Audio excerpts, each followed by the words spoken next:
پاکستان میں آئی بعد میں. اب چین ناراض اسی وجہ سے کیونکہ ایک تو گلگت بلوچستان اور فاٹا، ان تینوں میں معدنیات کے خفیہ معاہدے اگر آپ پڑھ کے دیکھیں اور ان علاقوں کا دیکھیں حدود و اربا، تو وہاں سے آپ کو اندازہ ہوگا گلگت بلتستان کی سرحدیں ملتی ہیں چین کے ساتھ، افغانستان کے ساتھ، بھارت کے ساتھ. بلوچستان میں دیکھیں کس کے ساتھ سرحد ملتی ہے، ایران کے ساتھ اور افغانستان کے ساتھ. فاٹا کی سرحد دیکھیں کس کے ساتھ ملتی ہے، براہ راست افغانستان کے ساتھ. تو یہاں امریکہ کی دلچسپی اسی لیے کہ یہاں وہ اپنی ایجنسیوں کو لائیں، اور چین کو یہی تشویش ہے، اور اسی سے امن و امان کا سارا معاملہ ہے کہ سرمایہ کاری کے نام پہ یہی واردات ہونی ہے. چین کے لیے جو سی پیک اور مغربی سرحدیں ہیں وہاں پہ اثر و رسوخ، اور یہ ان کا یاد رکھیں سی پیک گیٹ وے ہے ان کا یہ علاقہ. تو معدنیات کے منصوبوں میں دستخط کر کے یا عرب دنیا میں فوج بھیج کے وہاں سے آپ کو پتہ ہے ڈالر آ جائے تاکہ 27ویں ترمیم کا اقتدار پکا ہو، اور اس دوران مدت ملازمت توسیع پکی ہو جائے، اور نون لیگ پیپلز پارٹی کو سسٹم سے نکال کے کاکڑ، محسن نقوی ایسے لوگوں کو ہائبرڈ سسٹم میں لے آئیں. اور یہ 2014 سے، اور یہ بات نواز شریف اور زرداری جانتے ہیں. آپ ان کی پوری ٹائم لائن دیکھیں، پاناما سے بچانے کی، سزائیں معاف کروانے کی، 2019 میں 50 روپے کے اسٹامپ پہ نکلوانے کی، شہباز شریف کے کیس بند کروانے کی، اس کے بعد تحریک انصاف کا یہ 2024 کا پورا الیکشن چھیننے کی. اس میں یہ نواز شریف اور شہباز شریف اور زرداری یہ جانتے ہیں کہ ان کے بغیر بیساکھیوں کو یہ کام نہیں کر سکتے. لیکن اب ان بیساکھیوں کو ہٹانے کا وقت آ چکا ہے، کیونکہ اس کے علاوہ آگے ملک کے حالات آپ کو پتہ ہے، پورا پاکستان دیکھ رہا ہے جو ہو رہا ہے اس وقت. نواز شریف تو اب تک اس وجہ سے یہ اس سے خوفزدہ ہیں کہ یہ ان کو بلیک میل کر لے گا، آپ کو پتہ ہے سارا معاملہ کھول کے رکھ دے گا. لیکن میرے خیال میں اب یہ واردات ضرور ہوگی بڑے ہائی لیول پہ، کیونکہ پنجاب میں یہ کہہ رہے ہیں کہ مغلیہ بادشاہ اکبر کے بعد 49 سال حکومت ان کی تھی اور پنجاب کے حالات بگڑے، اس پہ فوج کو بڑی سخت ناراضگی ہے، کیونکہ معیشت کے حالات ایک طرف آؤٹ آف کنٹرول ہے، سیاسی عدم استحکام ہے، امن و امان ہے، اور اس میں ان کی ترجیحات ہیں. عام طور پہ تو دیکھیں انہوں نے جب آپریشن کر رہے تھے تو وہاں سے 20,000 لوگوں کو کیسے نکالا، خیمہ بستیاں بنائیں اور جبری انہیں منتقل کیا. یہاں انہیں مہینوں پہلوں سے سیلاب کی ساری صورتحال کا پتہ ہے، 3 مہینے ملتے رہے. وہاں دریاؤں کے کنارے لوگوں کے لیے کچھ نہیں کیا گیا، کیونکہ پاکستان ان کی ترجیحات میں اب نہیں ہے. 1,000 لوگ سیلاب میں جہاں بحق ہوئے ہیں. یہ علی پور جنوبی پنجاب میں تحصیل مکمل طور پر ڈوب چکی، 100%. لوگ اپنی آنکھوں سے اپنے گھر بار ڈوبتے ہوئے تباہ و برباد ہوئے دیکھ رہے ہیں. آپ دیکھیں وہ ویڈیوز کئی دنوں سے گھروں کی چھتوں پر، درختوں پر پناہ لینے پر مجبور ہیں. وہ چھوٹے چھوٹے معصوم بچے بھوکے اور پیاسے غذا کی طرح بیٹھے ہوئے، مائیں ان کی آسمان کی طرف دیکھ کے دعائیں کر رہی ہیں، اور ریسکیو آپریشن دور دور تک کوئی نظر نہیں آ رہا. 7 لاکھ کی فوج ہے، اور حکومت آپ کو پتہ ہے ٹک ٹاک پہ مکمل.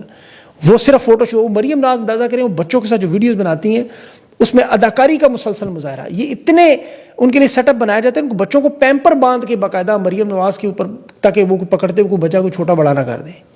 یہ صرف اور صرف اداکاری ہو رہی ہے. آپ ان کے اخبارات آج کے اٹھائیں، آپ کو سیلاب کی اب خبریں نظر نہیں آئیں گی. یہ اپنی طرف سے اس پورے معاملے کو دبا چکے ہیں، اور پاکستانی بھی دیکھیں اس طرح کھڑے نہیں ہو رہے جس طرح انہیں کھڑا ہونا چاہیے. یہاں ایک اونٹ کی ٹانگ کٹی تھی، آپ کو یاد ہوگا، پورا پاکستان کھڑا ہوگا، سوشل میڈیا ایک طوفان مچا تھا. بلکہ آپ کو یہ مین اسٹریم میڈیا میں اب پچھلے دنوں ویڈیو یاد ہوگی، پچھلے سال کی شاید سردی میں وہ مری میں جو پورا خاندان 23 لوگ تھے وہ وہاں برف میں پھنس گئے تھے. اب یہ ہم لوگ بھول جاتے ہیں کہ یہ سیلاب ہو یا یہ مری والے واقعے، یہ مری کنٹونمنٹ میں آتا ہے، وہ نیشنل ڈیزاسٹر مینجمنٹ کے انڈر، اس کا انچارج لیفٹیننٹ جنرل، یہ سیلاب کے معاملے کا انچارج لیفٹیننٹ جنرل. یہ جو قدرتی آفات کے معاملے پر، یہ جس میں آپ کو پتہ ہے سیاستدان سینٹ اور پارلیمنٹ میں چیختے رہے، سیلاب کی پیشن گوئیاں ہوئی ہیں 3 مہینوں سے پتہ ہے انہیں، بلکہ 1 سال پہلے سے پتہ، اگلے سال جیسے ہمیں آج پتہ اگلے سال بھی آئے گا. لیکن یہ یہاں ایئر فورس کے جہاز پر مریم نواز کو پہلے جاپان بھیج دیا، سہیلیاں، بیٹیاں، غلام سارے، پھر یہاں یہ لوگ اپنی پتہ دورے کر رہے ہیں دنیا بھر کے. پنجاب ڈوبنے کا تو ساری دنیا کو پتا تھا، انڈیا کا پانی کھلنا تھا، کس کو نہیں پتا تھا، چیخ کے ہم لوگ تھک گئے. لیکن یہاں یہ چونکہ عمران خان کو مینیج کرنے میں لگے رہے، اور مریم نواز آتے ساتھ مری چلی گئی. یہ میڈیا کو 45 ارب ملا ہوا ہے، وہ انہوں نے سیلاب کی کوئی خبر آپ کو نہیں دینی، اور 30 لاکھ سے زیادہ کسان اور 1800 سے زیادہ گاؤں، کھیت، فصلیں، جانور مکمل طور پر تباہ و برباد ہو گئے.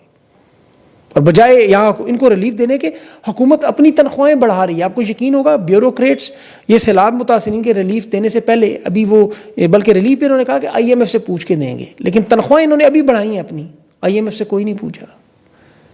تو یہ جو صحافی وہاں پہ علی پور میں یقین کر رہے ہیں، وہاں سیلاب کی کوریج کر رہے ہیں، ان کی اگر آپ دیکھیں اطلاعات دیکھیں، ایسی خوفناک اور ہولناک کہ وہ شیئر نہیں کی جا سکتی.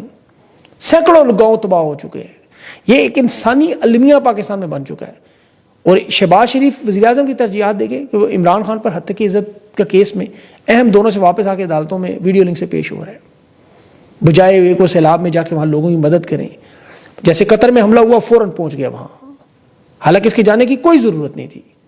یہ بلکہ آپ کو یاد ہوگا لندن میں جو وہ ملکہ برطانیہ کا انتقال وہاں پہنچ گیا, شہزادہ چارلز بادشاہ بن رہا تھا ادھر پہنچ گیا, اس کے ترکی زلزلے میں ہر جگہ یہ پہنچ جاتا, ہر جگہ. آذربائیجان میں ایک ہفتے میں 3 دفعہ گیا. پورا ملک تباہ و برباد ہو چکا ہے, زرداری باہر, بلاول باہر, یہ باہر, مریم باہر, سارے. لیکن مجال ہے یہ لوگ پاکستانیوں کی مدد کریں. اور ساروں کو چھوڑیں, نواز شریف گھر میں بیٹھا ہوا بالکل ویلے واندہ, کوئی کام کاج نہیں ہے بھائی. یا تو وہ جو شاہی محلے کے پیچھے عمارات تھی وہ مرمت اس کی ذمہ داری تھی, اب وہ معاملہ تو ہے نہیں, تو سیلاب میں جو کچھ ڈوب گیا کم از کم نواز شریف گھر سے نکالے. لیکن میں آپ کو حقیقت بتاؤں کہ کیوں نہیں نکل رہے. میرے پاس اسکرین شاٹس موجود ہیں ان کے رہنماؤں کے. ان کے لوگوں کا دعویٰ ہے کہ ایک تو ہم عوام میں نکل نہیں سکتے, خوف ہے کہ لوگوں کی نفرت کا ہم نشانہ نہ بن جائیں, لوگ اس قدر نفرت کرتے ہیں. دوسرا یہ کہتے ہیں ہم عوام کے پاس کیوں جائیں, ہمیں عوام نے ووٹ نہیں دیا, یہ ہماری ذمہ داری نہیں ہے, ہمیں حکومت میں لانے والے لوگ پیچھے بیٹھے ہیں جن کی ہم خدمت کر رہے ہیں, ہم عوام کو کیوں جا کے ریلیف دیں. اسی لیے نواز شریف بھی نظر نہیں آتا, اسے ووٹ نہیں ملا. وہ کہتا مجھے ان لوگوں نے ریجیکٹ کیا, میں ان کے لیے کیوں نکلوں. یہ پاکستان کے ساتھ مخلص نہیں ہے باخدا. ابھی متی اللہ جان نے ایک تجویز دی کہ عمران خان کے پاس اڈیالہ جا کے 5 منٹ کی ویڈیو بنائیں, پورے پاکستان سے مدد کی اپیل کروائیں, شہباز شریف بھی کریں, نواز شریف بھی کریں, اور زرداری بھی دیکھ لیں, مقبولیت کا بھی پتہ چل جائے گا. اور خان کے ساتھ سامنے تو ویڈیو آئے تو یقین کریں ڈالروں کا میں نے تو اس دن بھی کہا ٹیلی تھون کروائیں اڈیالہ جیل سے, باخدا سارے ریکارڈ نہ ٹوٹ جائیں امداد کے, آپ مجھے پکڑ لیں. لیکن یہ کبھی بھی نہیں کروائیں گے, کبھی بھی نہیں کروائیں گے. تحریک انصاف کو البتہ اور سوشل میڈیا پہ لوگوں کو عمران خان کی آرٹیفیشل انٹیلیجنس کی مدد سے یہ سیلاب کی مدد کے لیے ضرور دیکھیں. آپ پاکستانی ہیں, اپنے پاکستانی بھائیوں کا خیال رکھنے خود آپ کو میدان میں آنا ہوگا. آج ٹیلی تھون ہے, تمام صحافی انشاءاللہ اکٹھے ہوں گے. 5 لاکھ پاؤنڈ کا ٹارگیٹ تھا, اس میں 2 لاکھ اکٹھے ہو چکے, 3 لاکھ ان کے رہتے ہیں. تو سوشل میڈیا پہ تمام صحافی ہیں, صابر شاکر ہیں, عمران ریاض ہیں, طارق متین ہیں, سمینہ پاشا, صدیق جان, باقی سارے ساتھی ہیں, مل کے کوشش کر رہے ہیں کہ یہاں میں بھی انشاءاللہ ضرور اس میں شرکت کروں گا جتنی دیر بھی اس میں جانا پڑا. فنڈ ریزنگ کریں, مدد کریں جتنی کر سکتے ہیں, حکومت کی فکر نہ کریں. ان لوگوں کو کوئی پرواہ نہیں ہے. یہ تو یقین کریں وہ لوگ ہیں جنہیں 6.2% اکانومی اور معیشت پر ملک دیوالیہ نظر آتا تھا. عمران خان کے دور کے 43,000 کے ارب کے قرضے تھے اسٹیٹ بینک کی رپورٹ میں, آج 95,000 پہنچ چکے ہیں. اور یہ کہہ رہے ہیں ترقی کر رہے ہیں. کہا عمران خان ان کا سب سے بڑا لاؤڈ اسپیکر, وہ آرمی چیف کے بارے میں کہتا آرمی چیف نے اب معیشت سنبھال لیا. یہ پچھلے سال کی خبر تھی, اب تہلکہ مچ جائے گا. یہ تہلکہ مچا ہوا دیکھ لیں آپ, ہر طرف تباہی و بربادی کا کھیل چل رہا ہے. اور یہ صرف ایک کوشش کر رہے ہیں کہ عمران خان کو عدالتی نظام کے ذریعے توشخانہ 2 میں سزا دلوا دیں اور القادر میں ضمانت نہ ہو. ادھر عمران خان کا کیس لگتا ہے, ادھر جج بھاگ جاتا ہے. ابھی دیکھیں ضمانت کی درخواست ہے, لیکن استاد دہشت گردی میں سماعت تھی جس میں 26 نومبر کے مقدمات بھی تھے اور میڈیکل کی درخواست بھی تھی. جج بھاگ گیا چھٹی پہ, مطلب اچانک کیس لگتا ہے جج. یہ 18ویں دفعہ میں گن رہا تھا ہو چکا ہے کہ اس طرح انہوں نے منسوخ کیا ہے کہ عمران خان کا کیس نہ لگے کسی طرح عدالت میں. تو ابھی ساری صورتحال میں دیکھیں تحریک انصاف کے پاس, ان کی قیادت کے پاس ایک بڑا زبردست انہیں موقع مل رہا ہے. ابھی عمران خان کی جو نامزد کردہ اپوزیشن لیڈر محمود اچکزئی ہیں, اس نے حکومت کو 15 دن کا الٹیمیٹم دیا ہے. ابھی 2 دن پہلے تمام سیاسی رہنماؤں کو اور عمران خان کو رہا کیا جائے ورنہ ملک گیر احتجاج کا معاملہ شروع ہوگا. یہ نومبر میں شروع کریں گے اور یہ انتہائی اہم الٹیمیٹم ہے. اب اس میں اگر تحریک انصاف اپنا وزن ڈال دے جو پشاور جلسے میں متوقع ہے, کیونکہ علی امین گنڈا پور نے 90 دن کا اعلان کیا ہوا تھا کہ عمران خان کی رہائی نہ کروا سکا تو سیاست چھوڑ دوں گا. اب اس میں بھی شاید 20-25 دن رہ گئے ہیں. اگر یہ تمام لوگ محمود اچکزئی کے ساتھ ہی کھڑے ہو جائیں ایک بھرپور مہم چلانے کے لیے, اس میں کوئی 2 نمبری نہ ہو, کریڈٹ کا چکر نہ ہو کہ محمود اچکزئی سب کچھ لے جائے گا, اور اسٹیبلشمنٹ سے تھوڑا پیچھے ہٹیں, تو یقین کریں یہ ایک تاریخی جلسہ جو پہلے پشاور میں ہونا چاہیے جس کا انہوں نے عمران خان نے اعلان کیا تھا. آج 18 دن ہو گئے ہیں. علی امین گنڈا پور نے ایک ویڈیو بنائی تھی کہ ستمبر کے مہینے میں جلسہ, تاریخ نہیں دی. اب عمران خان نے تاریخی جلسے کا کہا ہے تاکہ لوگوں کو زیادہ سے زیادہ وقت ملے اور یہ اگر اعلان کر دیتے تاریخ کا, لیکن انہوں نے ایسا نہیں کیا. یہ شاید چھوٹی سی کچھ جلسی کر کے اتمام حجت پوری کرنا چاہتے ہیں, کیونکہ عمران خان تاریخی جلسہ کرنا چاہتے, اس کے لیے تیاری کرنی پڑے گی. عمران خان خود ہوتے تو وہ تو 1 گھنٹے کے نوٹس میں پاکستان میں کہیں بھی اس طرح کا جلسہ کر سکتے ہیں. لیکن ان حالات میں جہاں تحریک انصاف کی قیادت پر عوام کا اعتماد بھی نہیں ہے, انہیں ایک بھرپور تیاری کی ضرورت ہے. اور اس میں نیک نیتی کے ساتھ جب تک یہ اپنا وزن اس پلڑے میں نہیں ڈالیں گے, خان کی رہائی کی کاوشیں ان کی سب نظر آ گئی ہیں. ابھی لوگ ان پہ الزام لگا رہے ہیں, میں نے چیک کیا خبر شاید درست نہیں ہے کہ علی امین کہہ رہا ہے مجھے تو فوج لائی ہے.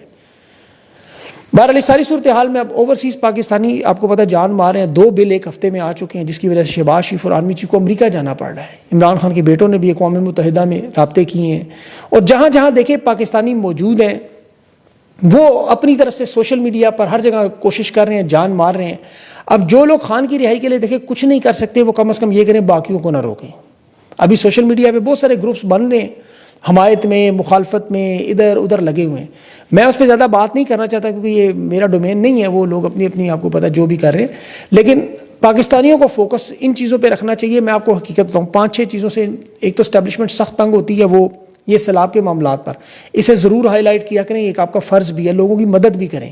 دوسرا جو اہم معاملہ ہے اس حکومت کی نااہلیاں، کوتاہیاں، ان کو بار بار ہائی لائٹ کریں. تیسرا جو عمران خان کی رہائی کے معاملے پر، ان کی قید کے معاملے پر، ان تمام چیزوں کو پوسٹ میں، ویڈیوز میں ضرور اظہار کریں، خان کے پیغامات کو.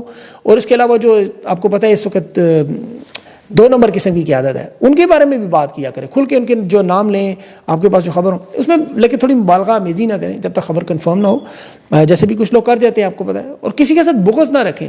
یہ سارا معاملہ آپ کا کوئی ذاتی معاملہ نہیں ہے. جان ماریں. اللہ تعالیٰ پاکستان پہ، پاکستانیوں پر رحم کرے اور اس بحران میں سے جو ہم اس میں پھنسے ہوئے ہیں اس میں سے ہمیں نکالے، اپنی مدد فرمائے، خاص نبی پاک صلی اللہ علیہ وسلم کے صدقے میں. اپنا خیال رکھیں. مجھے اجازت دیں. اللہ حافظ.